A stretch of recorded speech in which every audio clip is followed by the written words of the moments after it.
Gente, e faz a oração.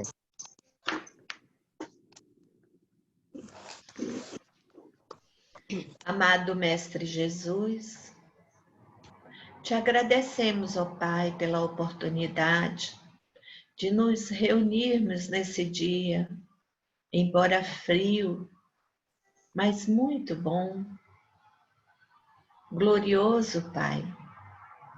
Te pedimos, ó Pai, que nos ajude,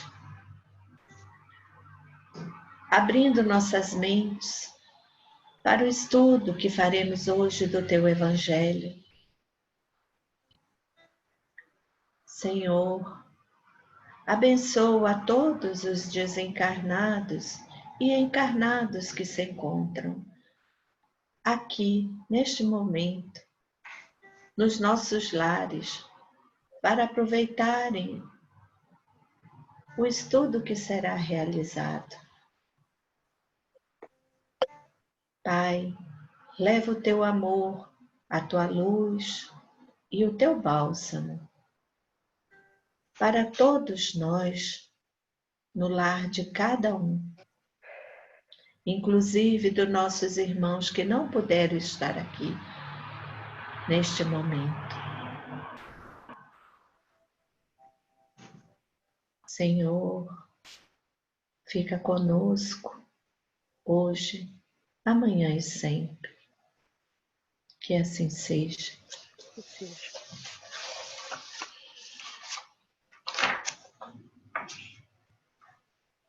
Beleza, então vamos lá. Estamos aí no item A virtude, certo? Certo. 8. Sim. Então vamos lá. A virtude, no mais alto grau, é o conjunto de todas as qualidades essenciais que constituem o homem de bem. Beleza? Aí depois a gente volta lá e revê aí o verdadeiro homem de bem atrás. Mas ele vai enumerar essas qualidades essenciais aqui. Ser bom, caridoso, laborioso, ser sóbrio, modesto, são qualidades do homem virtuoso. Beleza? Beleza. Então, caridade, trabalho, sóbrio, modesto.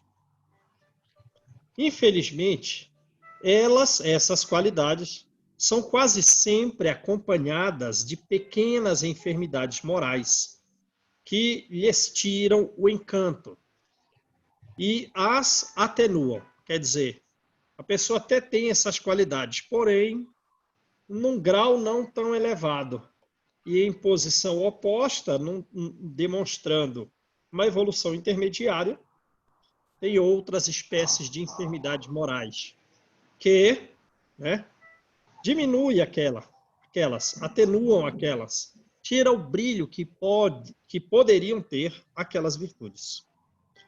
Lembra que ele não quer modelos imperfeitos, certo? Sim. Então a gente vai ter que vencer a nós mesmos para dar um brilho nessas qualidades aí, que não pode estar numa nota 5. Tem que atingir uma nota 10, tem que atingir. Aquele que faz ostentação da sua virtude não é virtuoso, visto que lhe falta a qualidade principal. Então, uma das qualidades principais, modéstia.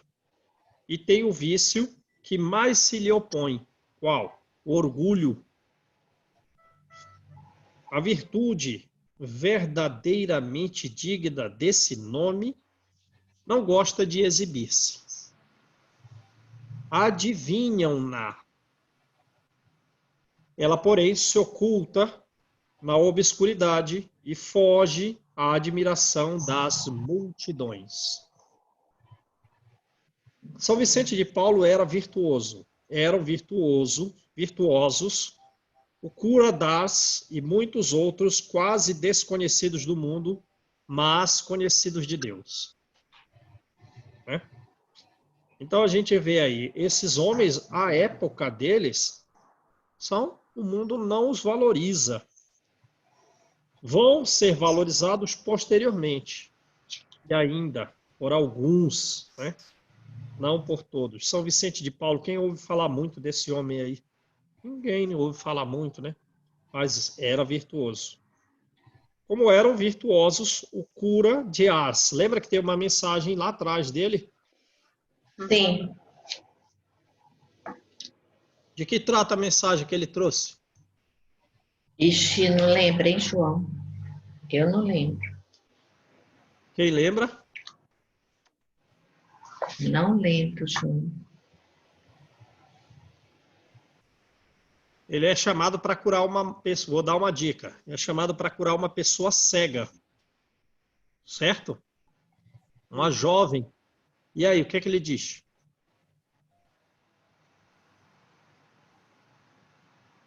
Lascou. Hã? Lascou. Não foi. Ele diz que, Como diz né? como diz como é a Thelma, já estamos reprovados. Não, por uma questão, não. Nem é. Mas lembrei da Thelma aqui que ela diz para a gente toda vez na aula. E está todo mundo reprovado. Ô, Vai gente, não falar que só lembro. pode. Oi? Não lembro, João. Ele vai falar que só pode realizar as curas e vai dizer também que as que ele realizou foram aquelas que Deus quis que fossem realizadas, que ele não pode fazer essas curas sem que Deus o queira, né? Sem que Deus as queira, essas curas. E ele vai dizer que muitas vezes o cego que quer viver com Deus, né? Lembram? O cego que quer viver com Deus, ele tem algumas visões que se ela a tivesse, ela não ia pedir para ter a visão de coisas mais imperfeitas. Lembram? Jesus disse que deveríamos perder os pés, perder as mãos e perder a vista, caso isso nos seja causa de escândalo. Lembram? E que ela procure, então, desenvolver essas qualidades morais e, quem sabe, depois disso, venha com um caráter secundário a cura da visão. Então, vamos lá. São homens virtuosos. E lembra que o prefácio diz, né, que os justos têm que ser valorizados, porque nós não sabemos verificar quem são os homens virtuosos no mundo. O mundo atualmente ainda tem diminuído, mas ainda só admira quem tem dinheiro. Então vamos lá. Todos esses homens de bem ignoravam que fossem virtuosos. Então eles eram o que eles eram, naturais. Ele não está sabendo que ele é virtuoso. Ele é do jeito que ele é. Né? Deixavam-se ir ao sabor de suas santas inspirações e praticavam o bem com desinteresse completo e inteiro esquecimento de si mesmos. Eu lembro que uma vez, aqui em Campo Grande, uma moça que talvez tivesse visto o Divaldo pela primeira vez, eu não sei quais eram as reflexões que ela estava fazendo a respeito do Divaldo, mas com certeza ela estava num processo de admiração um tanto excessiva, um tanto fanatizada por observar a grandiosidade do Divaldo, né? O nível intelectual, o nível moral dele. Então, quando o Divaldo foi saindo, ela quis tirar uma foto assim do rosto dele, bem pertinho. Mas, com certeza, o Divaldo capta os pensamentos, né? E como talvez ela tivesse num processo de fascinação por ele, ele botou a mão assim, ó, não se deixou fotografar. Ele não quer ser admirado de uma forma fanatizada. Já viram isso?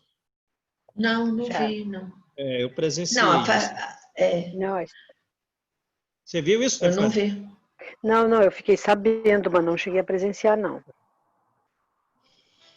É a virtude, com acento grave, é a virtude assim compreendida e praticada que vos convido, meus filhos.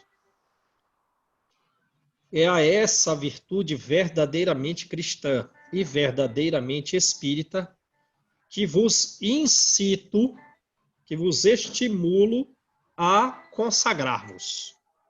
Bem, então, nós todos temos, em algum grau, naturalmente não muito elevados, comparados a muitos outros espíritos e comparado ao que a gente pode chegar, algum grau de bondade, algum grau de caridade, trabalho, talvez esse seja, não sei, né, para alguns, a virtude mais significativa por enquanto, a sobriedade, algum grau de modéstia.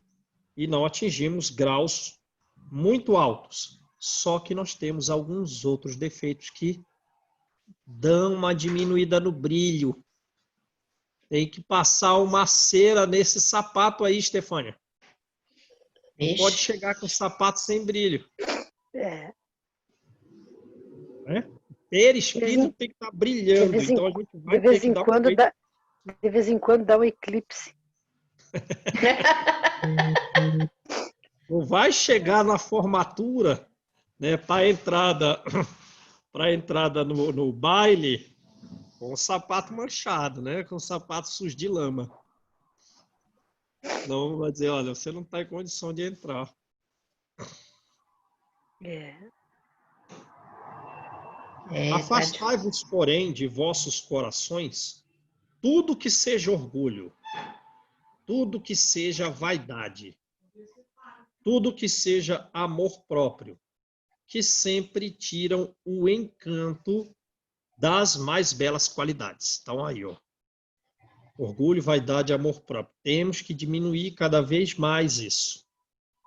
Não imiteis o homem que se apresenta como modelo e faz alarde ele próprio das suas qualidades a todos os ouvidos complacentes. A virtude que assim se ostenta esconde muitas vezes uma porção de pequenas torpezas e odiosas covardias. Olha isso. Em princípio, o homem que se enaltece, que ergue uma estátua à própria virtude, anula, por esse simples fato, todo o mérito efetivo que possa ter. Entretanto, que direi? Botou o verbo no futuro do presente e vai fazer uma pergunta. Que direi daquele cujo único valor consiste em parecer o que não é? É um grau pior, certo? Sim. O outro até tem a virtude, mas ele está erguendo uma estátua à própria virtude. Agora o outro nem é e quer parecer o que não é. Pelo amor de Deus. Está pior, um grau pior. Admito perfeitamente que o homem que pratica o bem experimenta uma sensação íntima em seu coração. Mas desde que tal satisfação se exteriorize para colher elogios, até pode se exteriorizar, porém não pode ser para a finalidade de colheita, Colhê-la. né? O que é mais importante é a finalidade. Não pode se exteriorizar para a colheita de elogios, senão degenera em amor próprio. Beleza? Agora ele se emociona aqui, é o último parágrafo. Vai partir. Ó vós todos a quem a fé espírita aqueceu com seus raios, e que sabeis quão longe da perfeição está o homem. Nós estamos muito longe da perfeição. jamais esbarreis em semelhante escolho, em semelhante obstáculo, o orgulho, né? A virtude é uma graça que desejo a todos os espíritas sinceros. A todos os espíritas sinceros. Qual foi a definição mesmo aqui de um bom espírita?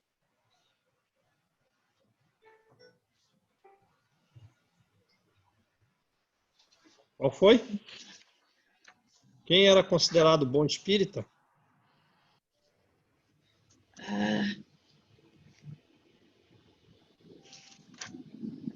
Lembram? Aquele que se esforça em domar suas más inclinações. Aqueles que se esforçam em domar as suas más inclinações. Quer dizer, ele não quer, o espírito superior não quer saber em que grau está a sua má inclinação. Pode estar lá embaixo. Mas ele quer ver o esforço que você faz para sair de lá. Então, ninguém fique entristecido assim, ou preocupado em... eu estou com um defeito muito grande. Estou lá embaixo da escala. Não importa o grau em que a gente está. O fato é que tem que sair. Então, vamos lá. Entretanto, eu lhes direi, mais vale pouca virtude com modéstia do que muita virtude com orgulho. É pelo orgulho que as humanidades sucessivas se têm perdido. É pela humildade que um dia elas haverão de redimir-se. Beleza, gente? Então, um dos problemas graves nossos é a questão do orgulho. Legal? O orgulho é a mãe da imperfeição, né, João? É a mãe da imperfeição. Coisa grave. Então, vamos lá. Os superiores e os inferiores, mensagem de... Olha dele ainda, François Nicolas Madeleine. Terceira mensagem no Evangelho, né? É. Então, vamos lá. A autoridade, assim como a riqueza, é uma delegação de que terá de prestar contas àquele que dela se ache investido. Não julgueis que ela lhe seja conferida para proporcionar-lhe o vão prazer de mandar. Tampouco como acredita erroneamente a maioria dos potentados da terra, como um direito, como uma propriedade. Então, não é isso a autoridade, né? A autoridade não foi concedida pelo prazer de mandar e ela nem é um direito, não é uma propriedade. Deus, aliás, lhes prova constantemente que não é nenhuma nem outra coisa, pois a retira quando lhe apraz. Se fosse um privilégio inerente às suas personalidades, seria um privilégio inalienável, quer dizer, uma coisa que não pode ser retirada. Sim.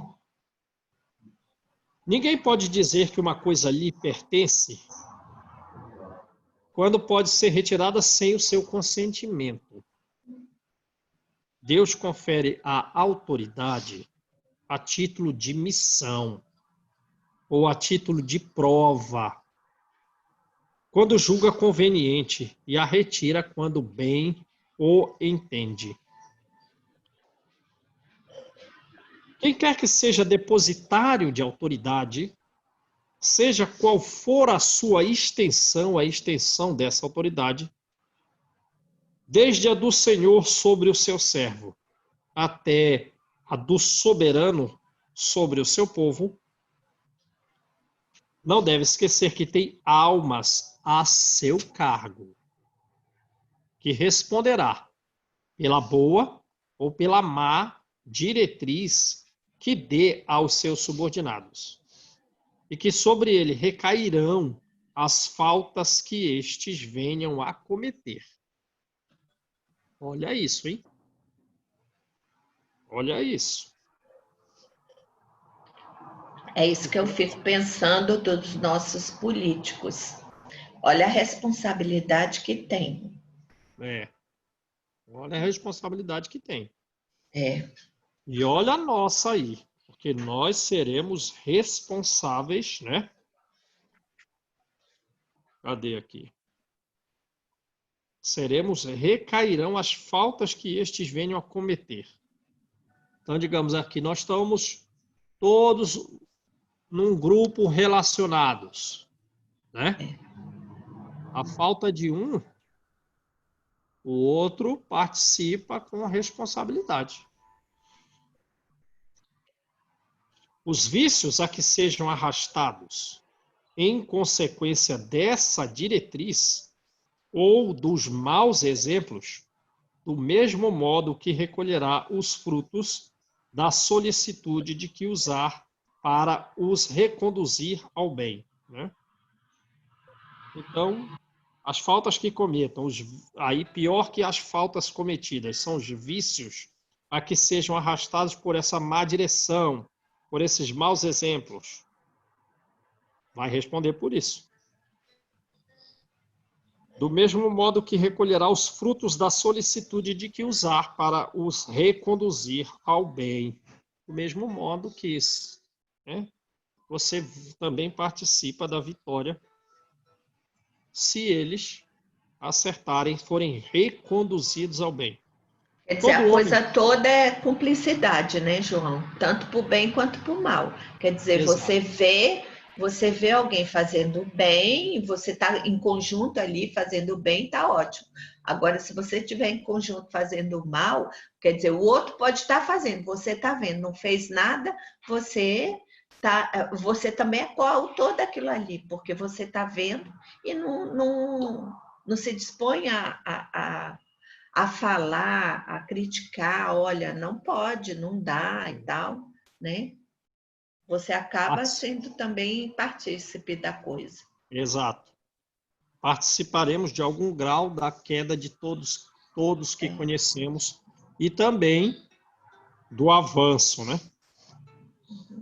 Todo homem tem na Terra uma missão grande ou uma missão pequena, missão que sempre lhe é dada para o bem, seja essa missão qual for.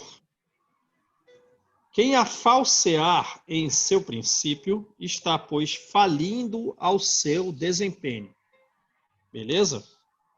Então, os nossos filhos, os nossos parentes, principalmente aqueles, né, com quem nós não temos uma afinidade muito grande e muitas vezes essa falta de afinidade mostra o que nós fizemos no passado com relação a eles.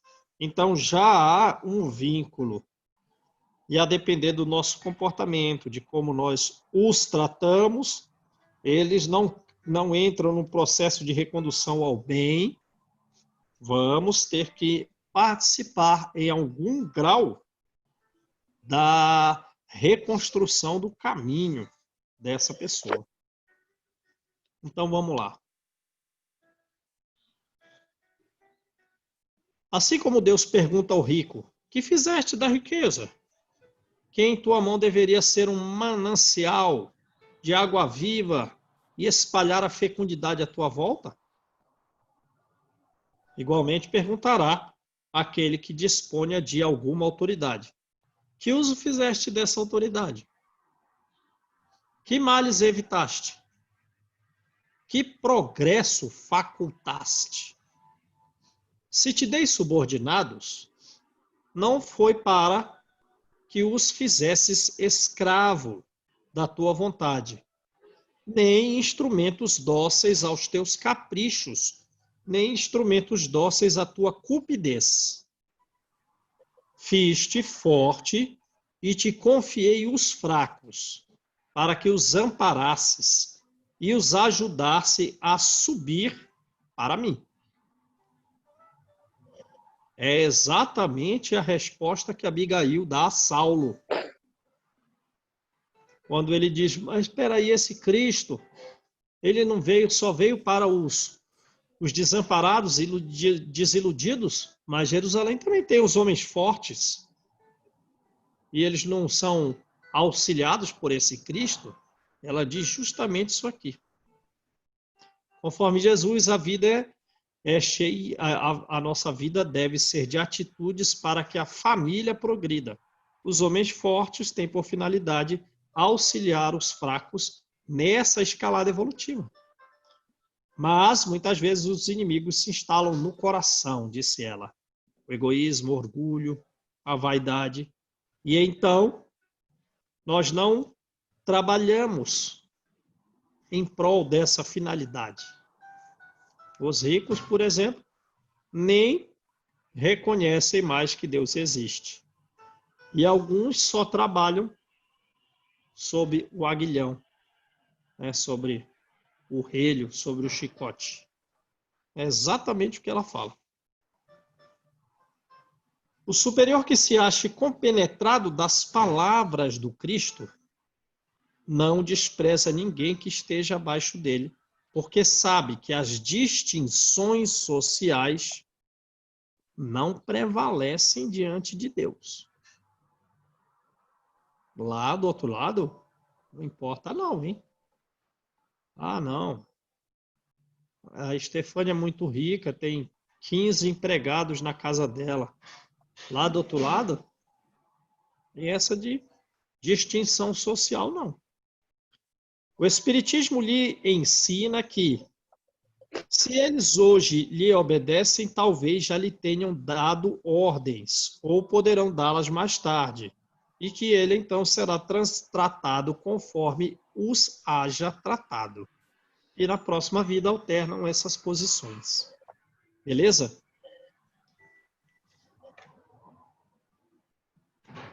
Se o superior tem deveres a cumprir, o inferior, por seu lado, também os tem. E não menos sagrados. Claro, é uma equipe, não é isso? Se uma pessoa numa empresa falha, a própria empresa falha, ele prejudica não só os patrões, como todos os empregados nos distintos níveis, no nível superior a dele, do dele e inferiores. E todas as famílias, por consequência. E todas as outras famílias que se relacionam com essas famílias. Enfim, vira um problema em cadeia como um dominó em pé, que vai caindo, né? Se este último for espírita, o inferior, né? Não superior, sua consciência lhe dirá, melhor ainda, que não pode considerar-se dispensado de cumpri-los, esses deveres sagrados. Nem mesmo quando o seu chefe deixe de cumprir os que lhe competem, porque sabe que não deve retribuir o mal com o mal, e que as faltas de uns não justificam as faltas dos outros. Se a sua posição lhe traz sofrimentos, dirá que, sem dúvida, os mereceu, porque ele mesmo, outrora, talvez, já tenha abusado da sua autoridade, cabendo-lhe, por sua vez, experimentar o que fizera sofrer os outros. Beleza? Então, não é porque o patrão atrasou o salário, ou seja, o patrão não cumpriu um determinado dever, que justifica ao empregado não fazer a parte que lhe compete, né? Porque não se deve retribuir o mal com o mal. E que as faltas de um não justificam a falta dos outros. Ah, o patrão atrasou meu salário, então hoje eu não vou fazer nada. Não dá, não pode. Se a posição lhe traz sofrimento, que foi que eu fiz em vida anterior, né? Ele pode ter abusado dessa autoridade e agora sofre o que fez os outros sofrer. Então vamos lá. Se se vê forçado a suportar essa posição, por não encontrar uma outra posição melhor, o Espiritismo lhe ensina a resignar-se como uma prova para a sua humildade necessária ao seu adiantamento. Então, muitas vezes, ele tem que suportar a posição, porque a finalidade desse prazo prolongado numa posição da qual a pessoa não gosta é qual? A aquisição de humildade. Tem uma finalidade muito profunda, né? Sua crença o guia na maneira de conduzir-se e o leva a proceder como gostaria que os seus subordinados procedessem para com ele, caso fosse o chefe. Por isso mesmo, ele se mostra mais escrupuloso, mais cuidadoso no cumprimento de suas obrigações, porque compreende que toda negligência no trabalho que lhe é confiado resulta em prejuízo para aquele que o remunera e a quem ele deve o seu tempo e os seus esforços.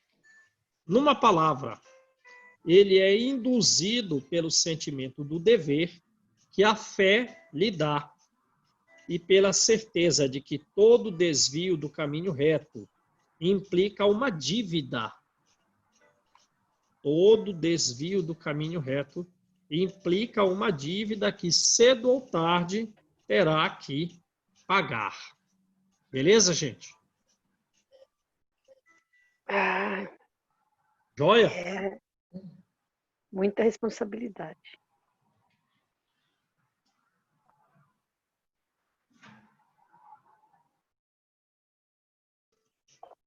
Bom, então vamos lá. O homem no mundo. O homem no mundo, mensagem de um espírito protetor, né? Em regra, essas mensagens dos espíritos protetores são mensagens muito elevadas. Não é isso? Uhum, sim. Então vamos lá. Um sentimento de piedade deve sempre animar o coração dos que se reúnem sob as vistas do Senhor e imploram a assistência dos espíritos bons. Um sentimento de piedade deve animar o coração de todos os que se reúnem, né, para orar, para estudar os assuntos de Deus e pedir auxílio aos espíritos bons. Purificai, pois, os vossos corações. Não deixeis que nele se aloje nenhum pensamento mundano ou fútil. Olha a coisa. Não deixemos que em nossos corações se aloje qualquer pensamento mundano, qualquer pensamento fútil. Nem fútil, quanto mais mundano, né? Elevai o vosso espírito àqueles por quem chamais, a fim de que, encontrando em vós as necessárias disposições, possam lançar em profusão a semente que deve germinar em vossos corações, e essas sementes dê frutos de caridade e de justiça. Então, olha o que ele está falando aqui. Eu não vou lançar uma semente nessa pessoa porque será perda de tempo. Eu não vou lançar essa semente nessa pessoa porque não haverá uma germinação que dê frutos. Ela está fazendo um pedido aqui, porém, fora daqui, não há uma busca constante de elevação própria. Até o pedido parece um tanto mundano, um tanto fútil. No livro Nos Domínios da Mediunidade, ele fala no começo: se você quer receber claridade, você tem que instalar a claridade dentro de você. Se você quer receber a luz, você tem que instalar a luz em você para fazer uma sintonia com a espiritualidade superior. Quer receber mensagens virtuosas do plano espiritual? Quero. então instale a virtude dentro de você. Ó, ele diz, elevai o vosso espírito, a fim de que, encontrando em vós as necessárias disposições, possam lançar em profusão a semente. Senão não lança semente. Eles têm um psicoscópio sobre nós. Outro tem também no livro Nos Domínios da Mediunidade. Um grupo de pessoas que se reúne para pedir aos espíritos auxílio na busca de bens materiais. E eles são guardados por um único espírito bom que está meio isolado. Ele não se afastou ainda, mas ele não consegue se fazer ouvir. As pessoas pedem aos espíritos como se eles fossem seus subordinados, pedindo a solução de processos, pedindo emprego de uma forma ilícita. Resolve aquele caso daquele processo para mim, você tem que inspirar a cabeça do juiz, porque é isso que eles estão pedindo aos espíritos. Então eles não têm a presença de nenhum espírito superior, a não ser um que tenta influenciar o grupo, e principalmente o diretor, né? Mas não consegue. Ele vai ser responsabilizado por todas as quedas das pessoas do grupo. Vai. Às vezes vai nascer todo esse pessoal na família dele com dificuldade psicológica, com dificuldades físicas ou psicológicas e físicas, e ele vai ter que dar conta de fazer todo mundo retornar ao bem. Então vamos lá. Não acrediteis, todavia, que, exortando-vos incessantemente à prece, exortando-vos incessantemente à evocação mental, estejamos vos obrigando a viver uma vida mística que vos mantenha fora das leis da sociedade em que estáis condenados a viver. Então, nós devemos sempre fazer preces, sim. Devemos fazer evocação mental constantemente, sim. Porém, nós não vamos viver uma vida mística, fora das leis sociais. Beleza? Não é isso. Então vamos todo mundo para um mosteiro e lá a gente fica só orando. Só orando Só e a contemplar. Não é isso não. Não. Vivei como os homens da vossa época. Vivei como devem viver os homens. Agora, sacrificais as necessidades, mesmo as frivolidades do dia, mas sacrificai com o sentimento de pureza que as possa santificar. Sois chamados a entrar em contato com espíritos de naturezas diferentes, espíritos de caracteres opostos, de características opostas. Não choqueis a nenhum daqueles com quem estiverdes. Sedes alegres, sede felizes, mas seja a vossa alegria aquela que provém de uma consciência reta. Seja a vossa felicidade a felicidade do herdeiro do céu, que conta os dias que faltam para entrar na posse da sua herança, né? A herança do céu, uma boa colônia espiritual. Beleza, gente? Então a gente não vai se afastar dessa pessoa, se afastar daquela, chocar uma, chocar outra. Temos que viver todos tristes, já que somos religiosos e estamos chorando pelo mundo? Não. Sedes alegres. Sede felizes. Mesmo carregando pedra. Hein, João? Hã? Mesmo carregando pedra todo dia. Isso aí. A virtude não consiste em assumir um aspecto lúgubre, um aspecto fúnebre, um aspecto severo. A virtude não consiste em repelir os prazeres que as vossas condições humanas vos permitem. Né? Não, agora vamos fazer um passeio. Agora vamos jantar fora. Vamos. A virtude não consiste em repelir os prazeres que as vossas condições humanas vos permitem. Não é isso. Agora né, vamos todo mundo adquirir um aspecto severo. Basta que reporteis todos os atos da vossa vida ao Criador, que vô-la deu. Tudo que você for fazer, você faz antes uma oração e pede auxílio da espiritualidade superior. Todos os atos, né? Reporteis a Deus. Basta isso. Reporte tudo que você for fazer a Deus. Recebe auxílio, pede auxílio.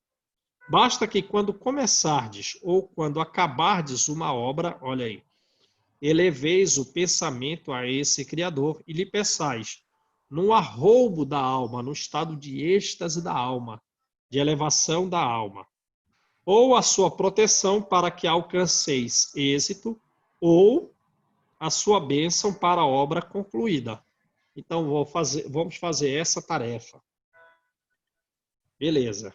Durante a execução e no início, você pede auxílio divino.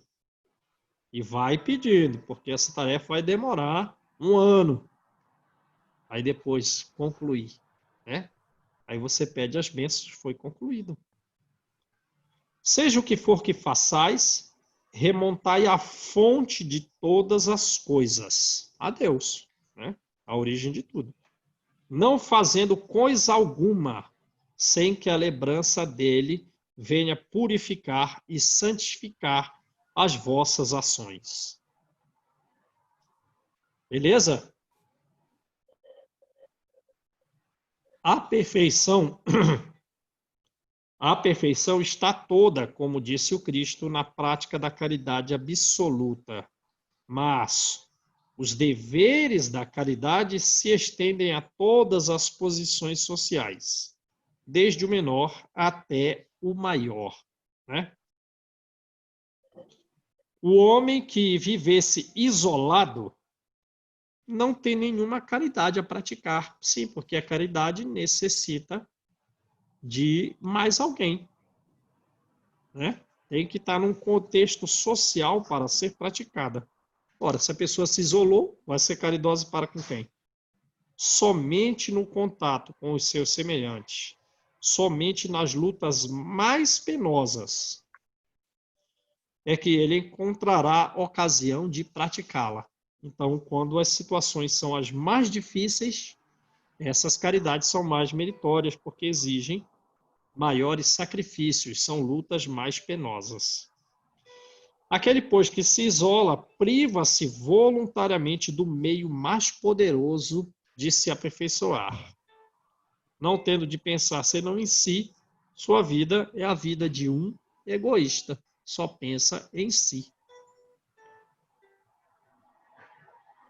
Aí ele sugere aqui a leitura do item 26 do capítulo 5. Qual que é o capítulo 5, gente?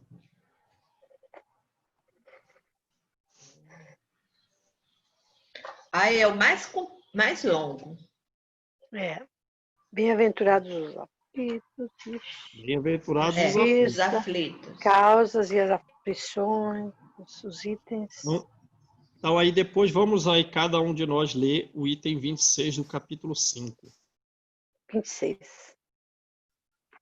Não imagineis, portanto, que, para viverdes em constante comunhão conosco, então nós queremos isso, uma constante comunhão com os espíritos superiores.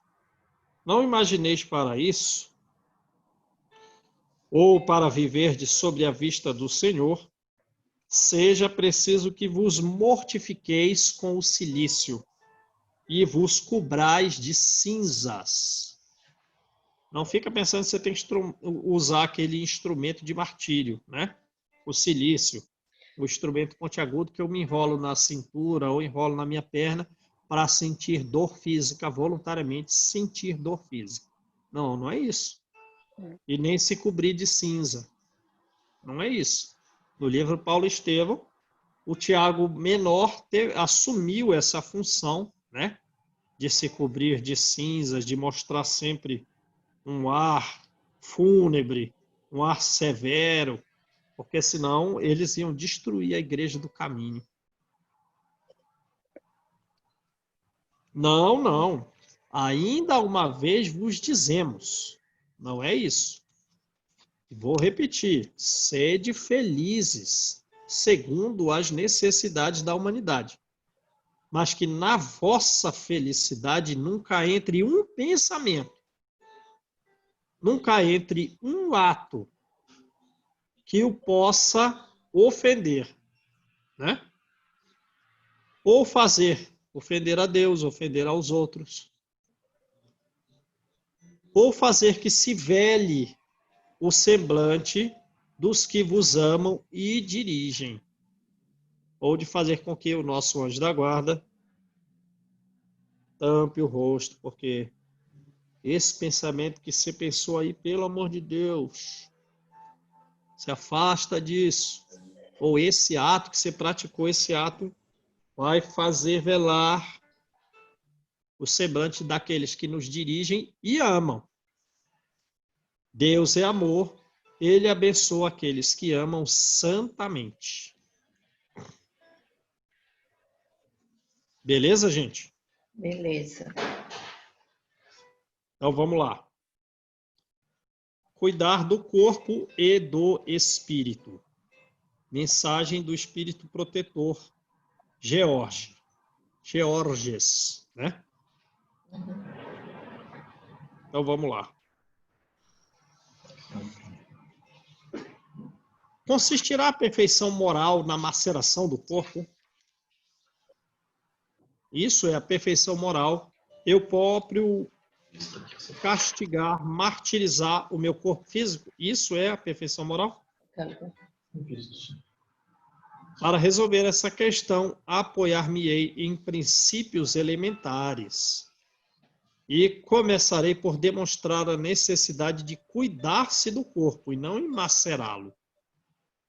Que, segundo as alternativas de saúde e de doença, o cuidado que se tem com o corpo influi de maneira muito importante sobre a alma, que deve ser considerada como cativa da carne. Então, os sofrimentos pelos quais passa o corpo vai levar a alma também a dificuldades, né? Porque a alma está cativa da carne. A saúde dada ao corpo constitui uma saúde mínima para a alma. Para que essa prisioneira viva, se divirta e chegue mesmo a conceber as ilusões da liberdade, tem o corpo de estar são, disposto e forte. Se o corpo, portanto, não está são, com saúde, não está disposto, não está forte, a alma não está viva. Ela está meio decaída, sem ânimo. Ela não tem alegria, não tem divertimento. E ela não vai conceber as formas de se libertar e planar superior depois da morte. Façamos uma comparação. Eis que se acham ambos em perfeito estado, alma e corpo, certo? Que devem fazer para manter o equilíbrio entre as suas aptidões e as suas necessidades tão diferentes? A alma necessita praticar o bem, desenvolver as virtudes. O corpo necessita do alimento, né? De algum grau de felicidade ali sem que caia em erro. A luta parece inevitável entre os dois, entre a alma e o corpo.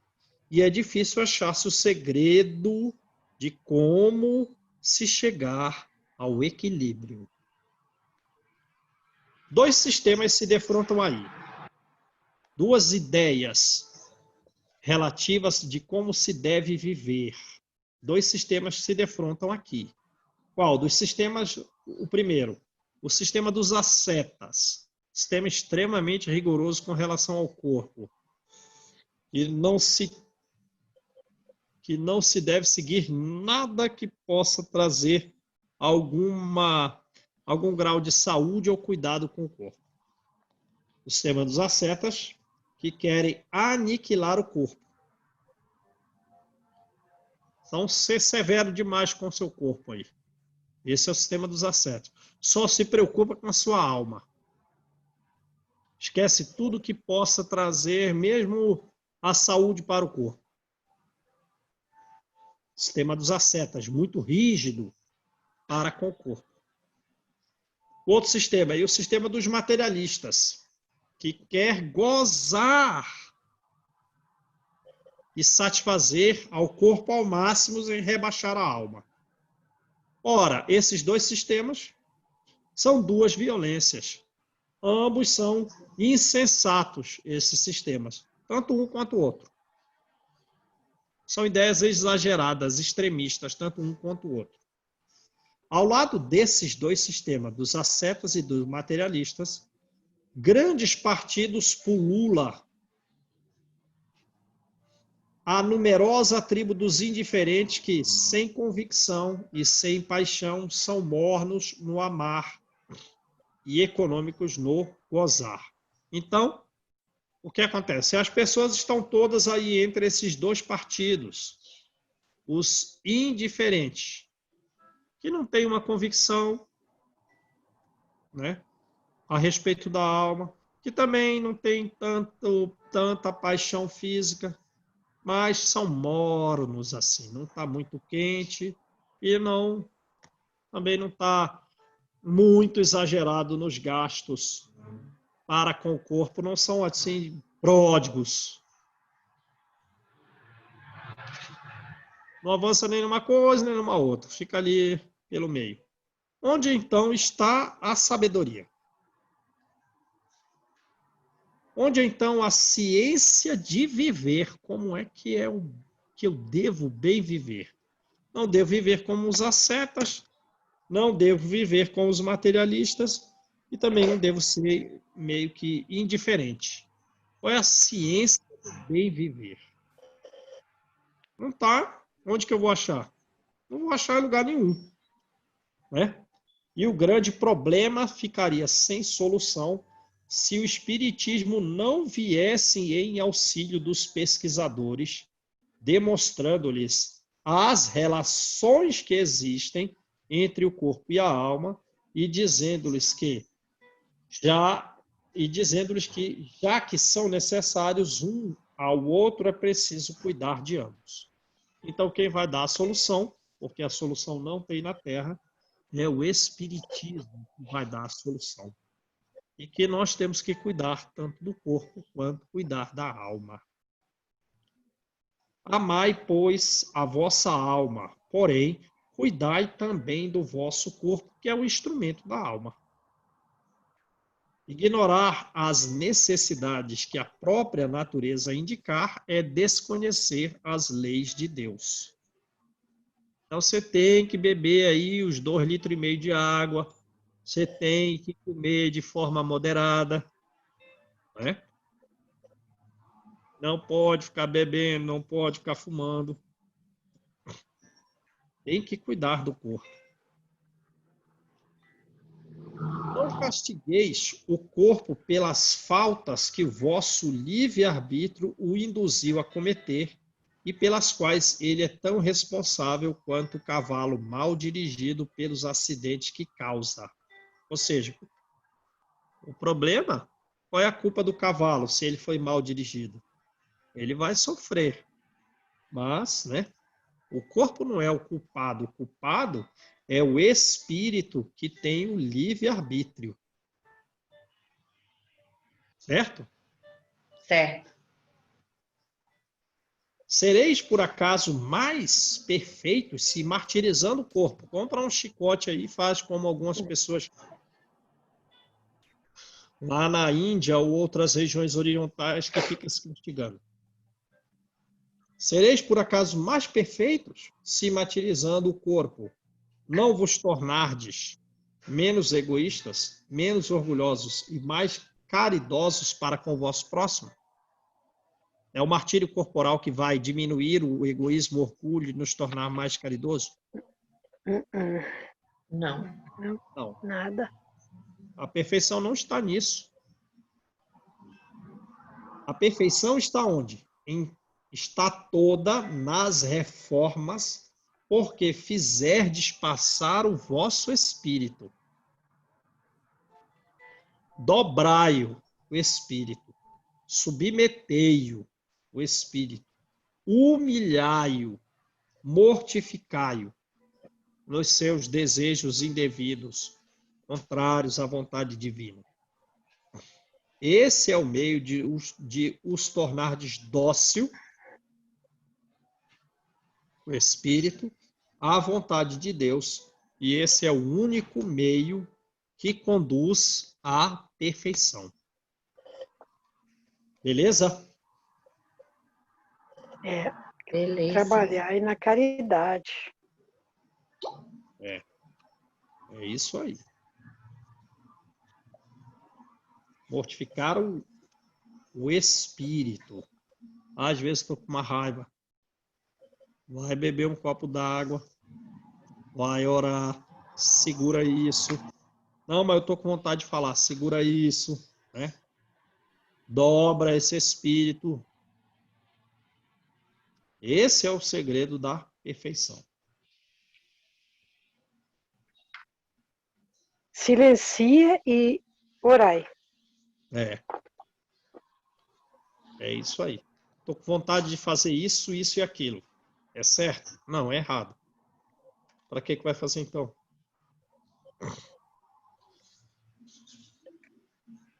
Beleza, gente? Beleza. Ótimo. Então vamos lá. Quem faz a oração?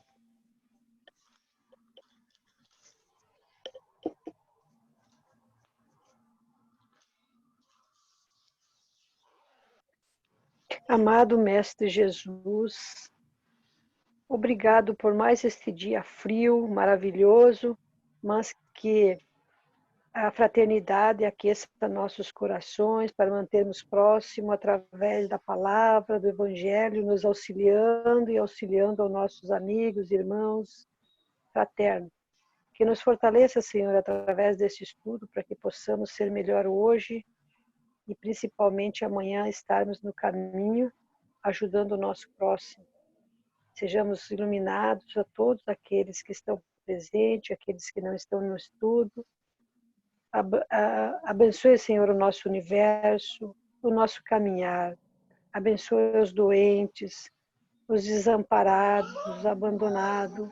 Abandone, Senhor.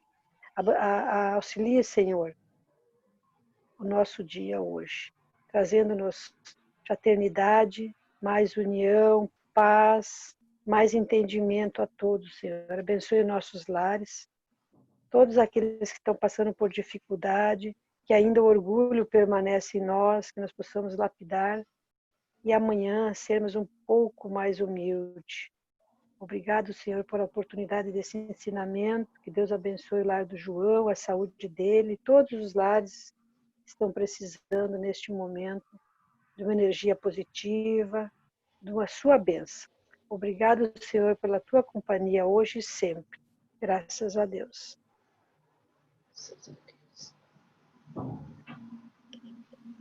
Até amanhã, se Deus quiser. Até amanhã, gente. Tchau, gente. Um abraço. Tchau. Valeu. Tchau.